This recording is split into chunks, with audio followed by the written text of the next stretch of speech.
Alright, welcome back guys. So what I'm going to do today is show you how I do my microgreens. Now this system is not mine, it's actually Coty Hydro. Let's see, Larry Hunts, I believe is his name. Sorry if I messed that up. These are some of the pamphlets here that you get when you buy some of his stuff. And it gives you some information on what he does and what his farm's about. Then he even includes this nice little thing telling you the difference between mold and root hairs. Alright, so but Coty Hydro is the name of his company, and that's where I get these coconut fiber pads I'm fixing to show you here. I actually had them soaking about 24 hours, actually 48 hours. You can tell they've swollen up nicely. Let me see. Let me get you some, kind of show you the rest of them up here. Show you the difference there. You can see the difference between a soaked one and a dry one there. They swell right up nicely. Alright, so what I'm going to do is kind of show you how I do this. Let me shake these off a little more. How to get all the water off of them. So I'm going to do some broccoli tonight. Actually, let me do this first. Take your peroxide there. Just a good old peroxide, 3%. I'm going to sanitize this pan. Sorry guys, trying to do this one-handed. Not easy.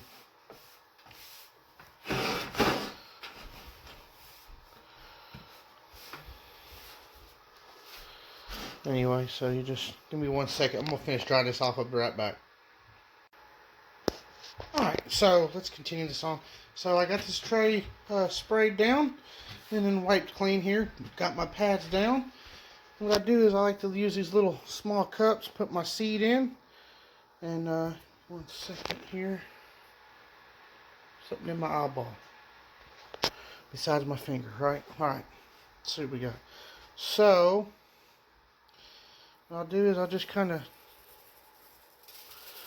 shred this on this pad, try to get around the corners. Not worried about if it falls off because I'm going to pick that up, put it back in the bag. That's why I sanitized it.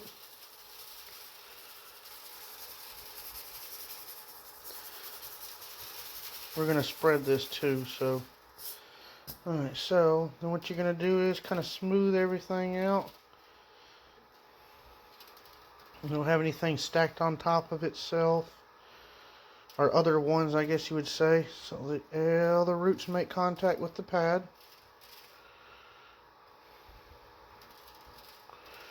Try to fill in your bald spots.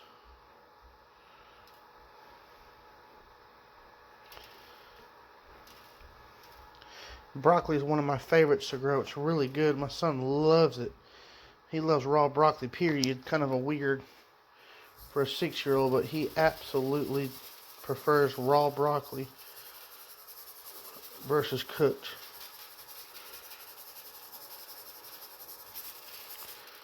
This stuff grows really thick. Like I said, it's really good. So problem with growing it was these gnats I had in here were so hard to get rid of. So now he's got different things he uses, his containers. Well, what I use are these ones you can get off of Amazon. It's about $50 for 4 of these, and then you get a stack rack. But you can get these thin ones here. Let me see. Sorry, a little bit cheaper. I think I got 5 of. Actually, had 5 of those. Oh, sorry. That I got. It comes with. It's got the little tray and the thing here. It doesn't have a lid though. See, these actually come with lids. That was the biggest. Sorry. All right, so but these come with the lids also, and that's really what I was looking for, especially with and what I do is I use the thick ones with the lids to sprout them. I'll put these in here, and then once they sprout, I'll actually take them and put them in these, because they're a little shallower, excuse me, and you can it doesn't take as much water to fill this tray up for them to get water, whereas these are a lot deeper.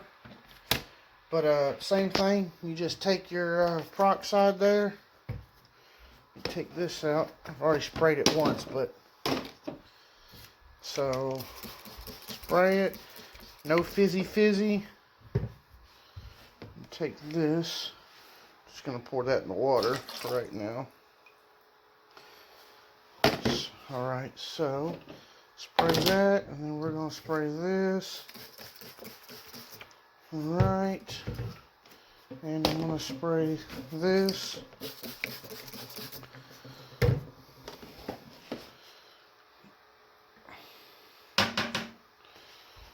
Alright, so, and I'll use a spray bottle, but I do have a I got one of those little 2-gallon sprayers, but it's not needed for, I'm just doing a small batch, so I'll just use this to spray them, and you're going to spray them until they sprout. Once they sprout, you'll put them under the lights, which I've actually got these, I think I got 8 of these for $50. And they're little 2-foot, but you can get these ones, which are the larger ones, not the red light, but I don't have them on right now.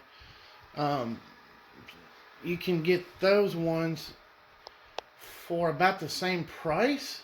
I think you only get 6 of those, though. I can't remember. There's so many different ones you can get, but I got these ones first.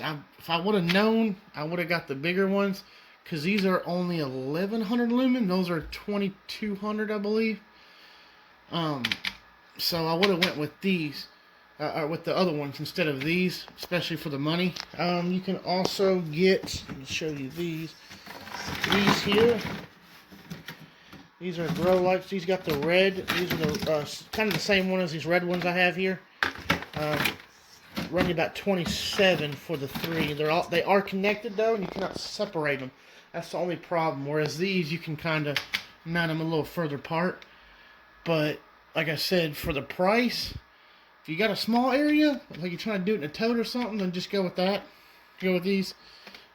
But you get a little bit more light out of the other ones. I just set these up, like I said, for microgreens, it's fine. But I've also got other plants that I'm planting here, so I prefer the 2200 lumen, a little bit stronger light. But like I said, I've been doing microgreens under these, not a problem, not an issue. So once we get here, now I gotta take these and stick them in here. I'm gonna pause this here and get that done, and then I'll come back to you. Alright, so we're back here. So my next step is actually I'm going to take the peroxide and spray this gently. We're actually gonna sanitize, I guess you would say, these seeds and the pad and everything.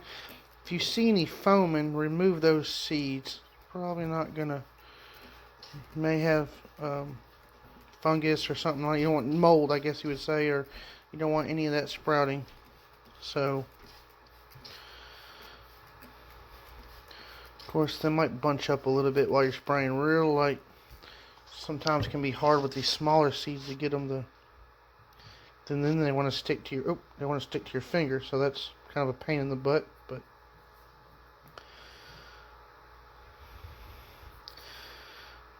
alright, so that being done, now another important part is your water.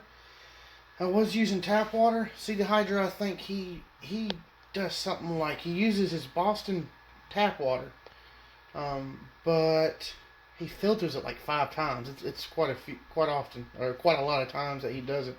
But what I found out, I've got this little double bucket stack system here. It's got a ceramic filter inside. It's like a ceramic carbon filter. But what I've been doing is, and I found, taking my dehumidifier and pouring the water in it, it gives me a good pH, between like 6 and 7, I believe. And I'll show you that here in a sec. And I only got to filter it one time.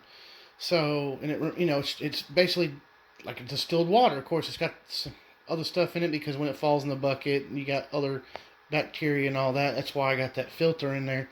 But I mean, that water, just show you here, comes out crystal clear out of that. And I wish I had the box. I cannot find it. I'm going to continue to look for it for this system, because also has like a sleeve that goes over it. I should have put over it. It's like a cloth filter. Like, I don't know if it's wool or cotton or whatever it is, but it's woven style. It would get some of that, and you can see some of that junk in there from the dehumidifier. You see it there floating. That helped kind of get that out. But it's a very slow process. Now, you can take one of those sealed lids and put on here. Actually, drill a hole is what I was going to do, is drill a hole and put a valve stem on it. And that one will seal a lot, and then you can fill that, you can pump it up, and it'll put pressure on it, and you can actually get the water to come out a lot quicker. That's my next thing I'm going to do, but I got to find a lid. Right now, these buckets are just hard to find for some reason. Everybody, I guess, storing food and stuff just while this coronavirus going on. But like I said, so that's how I get that water. And what you have to do, you can pick up a pH tester here. Oh, zoom in. On Amazon, I think it's like $15. But let me see here. See if I can do this one-handed once again. So we're going to turn it on and then stick it in. And give it a few minutes there. See, that's actually a little high. I would prefer it. And you do have to, let me see if I can get you in here. Oh. Sorry guys, I'm trying to get it. So we're still going down.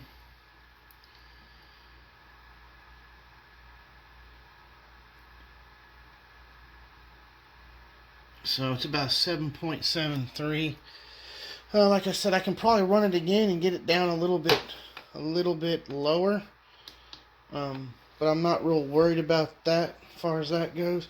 This water does really good. Like I said, I just got the little tap here, pour it into the jug, and can kind of reuse that jug there.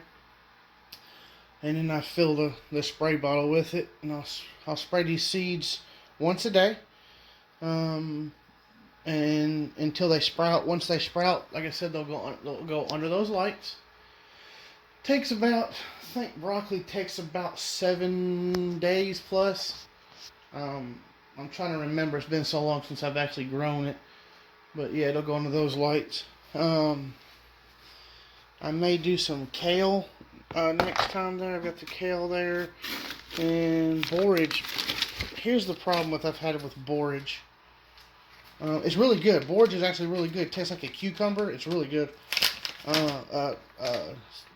Larry from Coty Hydro was talking about they put it in vodka. Make like a cucumber vodka. I was like, that's awesome. But the problem I've had with this, let me see if I can get this, go ahead and put this up, get it covered. We're going to take this and actually put it up top here. Let me move this over. Sorry guys. I'll show you something else here in a sec too, as far as lighting. Alright, so we're just going to put that right up there. I'll come in here every morning and spray that. So, borage I've had a problem with. See if it'll do it.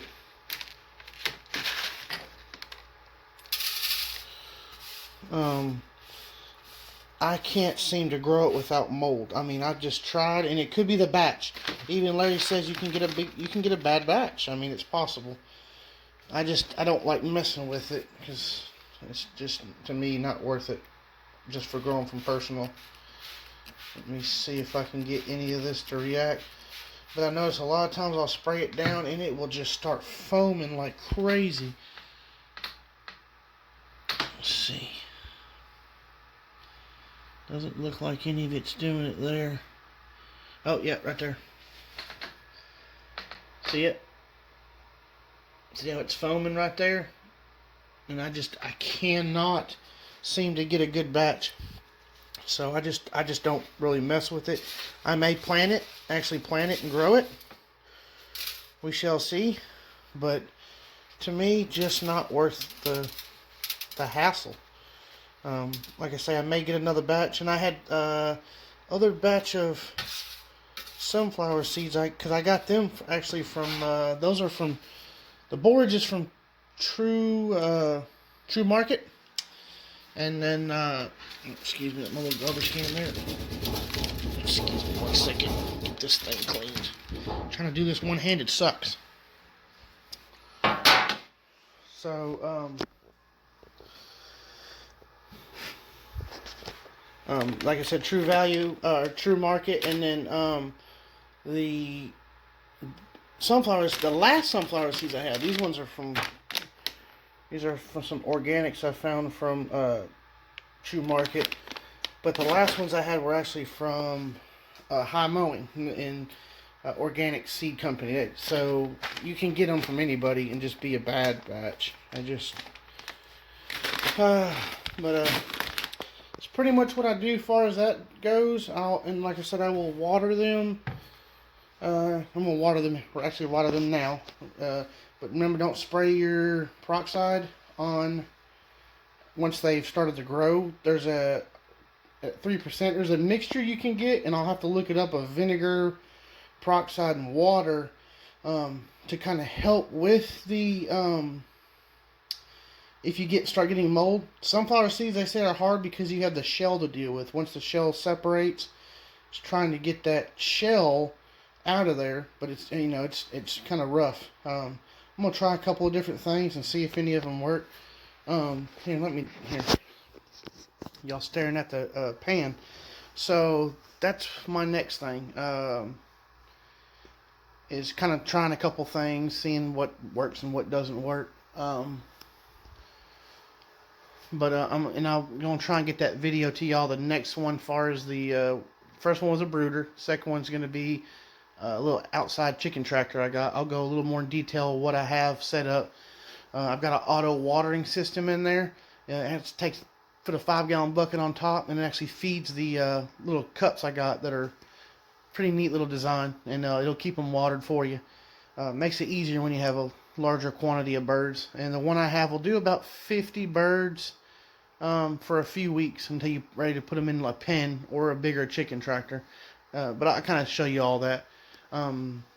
I will go ahead and go over some feed, because I didn't do that when I was doing the brooder one.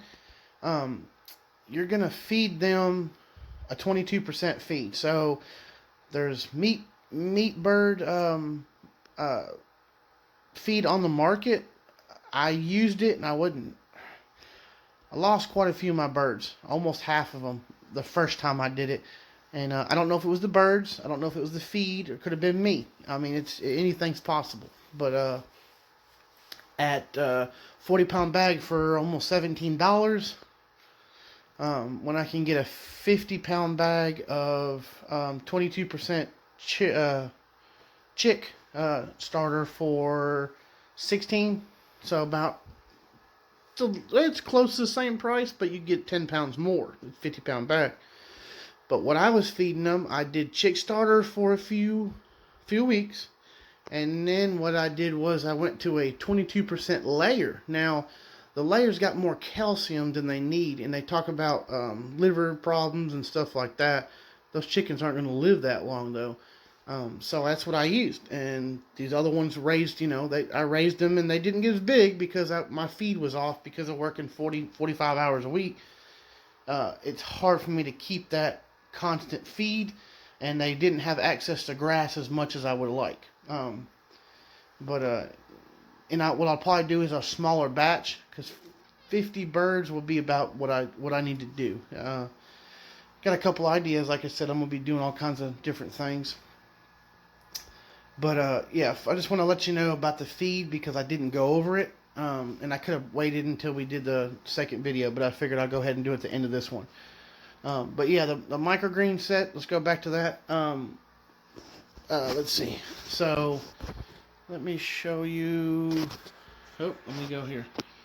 All right, so this will sit, like I said, it'll sit up here for about a 1, 2, 3, so about 3 days, 2 to 3 days, under no lights, and then the lid will come off, and they'll go down here. So once they move under the light, oh, hey, sorry. Once they go under the light, they're not going to be watered on top. They're going to be watered strictly underneath. So you'll pour water in the tray itself. If you spray them and get them wet, that's where you get a lot of mold. I'll try to show you the difference in root hairs and mold. I'm hoping I don't get no mold, but root hairs are something you're usually going to get, so you can kind of see. And you can usually tell by spraying it. So you spray it, and the root hairs will actually contract. So you're like, okay, that's a root hair. Whereas you spray the mold, it doesn't do that. It'll stay there. It just doesn't contract because it's not a root hair. But anyway, so I'm gonna make another video on this, and I'll make another video on update on this, and then I'll make an update on the on part 2 of the raising chicks on a budget, meat birds anyway. Because I didn't spend a lot of money on what I have. The brooder, like I said, the brooder was a little high because I went ahead, but I had done them many times, and it was an investment for me. But you can, like I said, you can do it in a tote. I've done it. I've raised many birds in a tote. Just do a small batch inside the tote. But anyway, I'm going to go ahead and end this video. Thank you for watching, and you have a great day.